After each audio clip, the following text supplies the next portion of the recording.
আসসালামু আলাইকুম রহমতুল্লাহি ওয়া বারাকাতুহু। দেশ এবং প্রবাস থেকে যারা আমার এই ভিডিওর সাথে যুক্ত হচ্ছেন, যা পরবর্তী যুক্ত হবেন, তাদেরকে জানাই আন্তরিক শুভেচ্ছা অভিনন্দন। আজকে চলে আসলাম কুমিল্লা জেলা বড় উপজেলা ফকিরা বাজারে।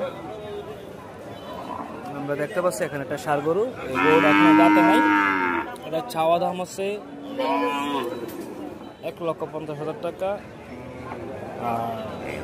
আজকের বাজারের মূল্য হচ্ছে 1,30,000 টাকা। তো উনি বলছে 1,35,000 বা 40 হলে বিক্রি করে দেবে।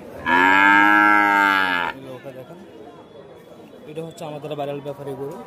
উনি প্রতিটা হাটে বসে থাকে। উনি আসলে ওনার মানে চোখ সুন্দর বলতে উনি যে কোনো জায়গায় যে কোনো বাজারে গরু নিয়ে আসে, ওনার কালারফুল গরু। আর গরু মনে করেন যে ভালো জাতের গরু নিয়ে আসে উনি। ওনার ভিডিও আমি সবসময় করি। লোকটা খুব অমায়িক লোক, ওর সাথে কথা বলতে ভালো লাগে।